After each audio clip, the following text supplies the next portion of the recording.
बनाने के लिए आपने बना दिया, आपकी नीयत में खोट नहीं है, ये तो सही है।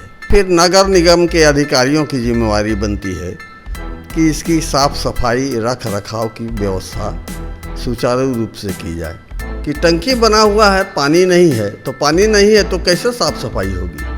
कि उसकी सुरक्षा की व्यवस्था सरकार स्वयं करे, नगर निगम को अधिकार दिया जाए, उसकी रक्षा की व्यवस्था करे। नमस्कार, आंखें न्यूज़ 24 के खास कार्यक्रम बात बेबाक में आप सभी का स्वागत है। मैं हूं आपके साथ अमित। दर्शकों, आज हम बात करेंगे राजधानी पटना में बनाए गए ई टॉयलेट और उसकी रख रखाव और सुरक्षा को लेकर। इस विषय पर बात करने के लिए हमारे साथ स्टूडियो मौजूद हैं वरिष्ठ पत्रकार प्रभाकर सर से जुड़ते हैं और जानते हैं क्या कहना है सर का इस मुद्दे के ऊपर। सर, सरकार ने पटना में जगह जगह पे चौराहों पे ई टॉयलेट की व्यवस्था की है, लेकिन उसके रख रखाव को लेकर जो सरकार ने वो ध्यान नहीं दे रही है। सर, क्या कहेंगे इस पर? देखिए, मैं बहुत बार बोल चुका हूं कि सरकार के पास सब कुछ है, इंफ्रास्ट्रक्चर नहीं है। बनाने के लिए आपने बना दिया, आपकी नीयत में खोट नहीं है, ये तो सही है। लेकिन रख रखाव की जिम्मेवारी सरकार के जो एग्जीक्यूटिव बॉडी है, जो अफसर है, नौकरशाह हैं, ये उनकी जिम्मेवारी बनती है, या फिर नगर निगम के अधिकारियों की जिम्मेवारी बनती है कि इसकी साफ सफाई रख रखाव की व्यवस्था सुचारू रूप से की जाए।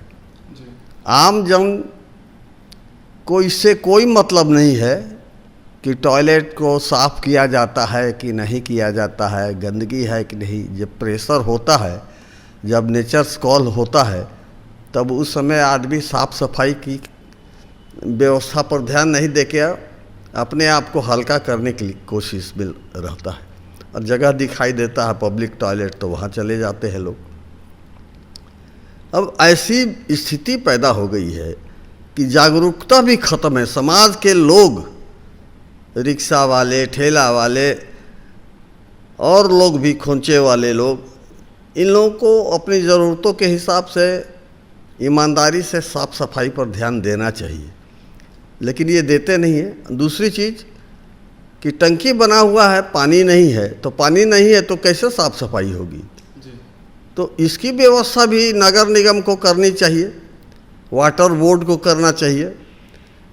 अपनी जिम्मेवारी को ठीक से उसका निर्वाह करने का तरीका ढूंढना चाहिए। कोई दिक्कत होती है तो सरकार के सामने अपनी समस्या को रखे, अपने आला अफसरों के सामने समस्या को रखे। पब्लिक को तकलीफ देने से क्या मिलने वाला है? सर, अक्सर हम देखते हैं सर, पब्लिक टॉयलेट जो बनाया गया है सर, उसमें जब हम लोग जाते हैं तो देखते हैं कि कभी बेसिन चोरी है, तो कभी कमोड गायब है, कभी टंकी टूटी हुई है। सर, क्या लगता है ये, इस पे क्या कहेंगे?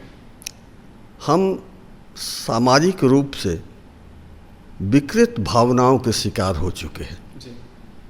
हर आदमी केवल अपने लाभ के बारे में सोचता है, समाज के हित के बारे में, सरकार के हित के बारे में, लोगों के हित के बारे में नहीं सोचते। लोग उखाड़ कर ले जाएंगे अपने घर में, क्या होगा? टॉयलेट बनाने का खर्च तो लगेगा ना, 100-200 रुपया, 500 रुपया, 1000 रुपया आप अगर बचा भी लेते हैं तो खर्चा तो आपको करना पड़ेगा अपने घर में टॉयलेट बनाने के लिए। तो इससे बेहतर यही होगा कि उसकी सुरक्षा की व्यवस्था सरकार स्वयं करे, नगर निगम को अधिकार दिया जाए, उसकी रक्षा की व्यवस्था करे। वहाँ एक आदमी तैनात रहे जो देखे, उसको ड्यूटी पर रखा जाए। सरकार पैसा बचाने के उपाय खाली सोचती है, तो पैसा बचाइएगा तो पैसा एक तरफ से जा रहा, टूटेगा तो फिर आप ही को बनाना पड़ेगा। पब्लिक से पैसा तो बाद में ना मिलेगा, पहले तो आपको खर्च करना है। तो इसकी व्यवस्था हो कि उसकी देख रेख के लिए एक जिम्मेवार व्यक्ति को रखा जाए, जो पानी की व्यवस्था, जो साफ सफाई की व्यवस्था पर पूरा ध्यान दे। अगर इसको चलाना है, अगर जनहित में आपकी योजना बनी है, पब्लिक टॉयलेट आपने बना दिया, तो ये जनहित का कार्य है, अच्छी बात है, जनता इससे खुश है। आपके एक्टिविटीज़ से पता लगता है कि आपकी नीयत में कोई खोट नहीं है। लेकिन देखिए, केवल कोई काम शुरू कर दिया, आपने कोई मकान बना दिया और मकान की साफ़ सफाई का ख्याल आपको नहीं है, उसकी व्यवस्था कौन करेगा, क्या करेगा, कैसे करेगा, ये सब पर ध्यान देना होगा। इसीलिए मैंने कहा कि सरकार के पास सब कुछ है, सारी व्यवस्थाएं कर सकती है सरकार, लेकिन इंफ्रास्ट्रक्चर नहीं है। कैसे करेंगे इसकी जानकारी अफसरों को है, लेकिन वो कोताही करते हैं। उनको क्या पड़ी है आम ठेले वाले, रिक्शे वाले, खोंचे वाले को सहूलियत मिले। वो तो अपने बच्चों के बारे में सोचते हैं, अपने बच्चों को इंग्लैंड पढ़ाएंगे, उनके लिए एकदम सेपरेट फ्लैश सिस्टम, बाथरूम होगा, पूरा पानी आएगा, सब कुछ होगा, लेकिन औरों के बारे में नहीं सोचते। वो बहुत खुदगर्ज होते हैं। ये आला अफसर, ये नौकरशाह, ये कभी समाज का हित नहीं चाहते हैं। ये खुद अपने परिवार और अपने क्लास के लोगों के हित के बारे में सोचते हैं। सर, अगला सवाल सर आपसे यही रहेगा कि सरकार तो जन सुविधाओं को ध्यान में रख के तमाम चीज़ें करती हैं। इसी क्रम में सरकार ने बस स्टॉपेज भी बनाए हैं जगह जगह पे राजधानी पटना में।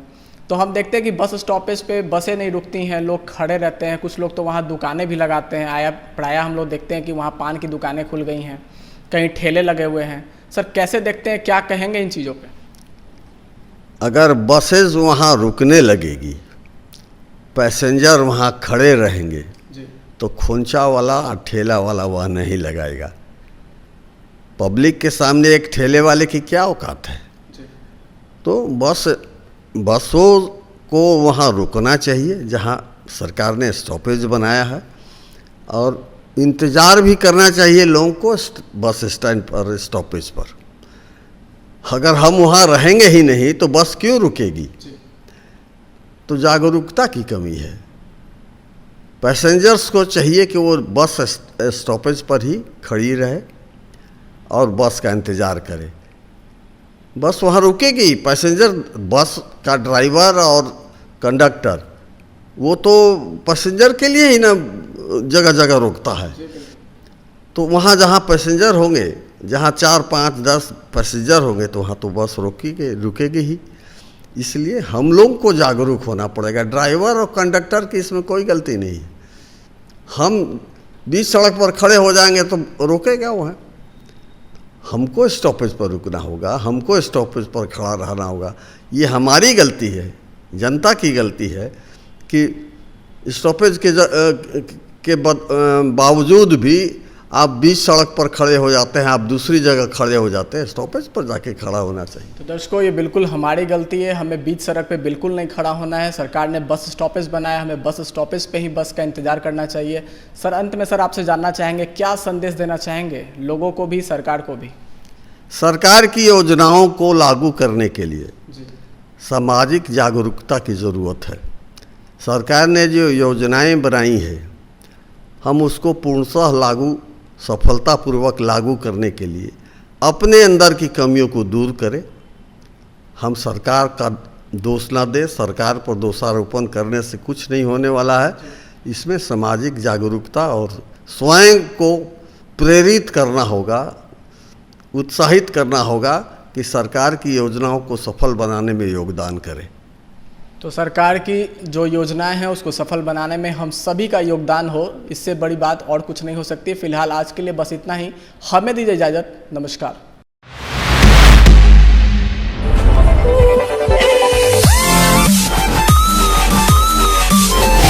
अगर आपने अभी तक हमारे चैनल को सब्सक्राइब नहीं किया है तो हमारे चैनल को जल्द से जल्द सब्सक्राइब करें, लाइक करें, शेयर करें और कमेंट करें। क्या आप पत्रकारिता के क्षेत्र में अपना कैरियर बनाना चाहते हैं? तो आज ही Royal Ashoka Institute of Mass Communication and Journalism में अपनी जगह सुनिश्चित करें। आर्यभट्ट ज्ञान विश्वविद्यालय पटना से मान्यता प्राप्त 100% प्लेसमेंट के साथ royal Ashoka Institute of Mass Communication and journalism नामांकन जारी है। हमारा पता है DS/16 गायत्री मंदिर के समीप, कंकड़ बाग, पटना 8,20,000। आप हमें संपर्क भी कर सकते हैं। हमारा मोबाइल नंबर है 995545 6126।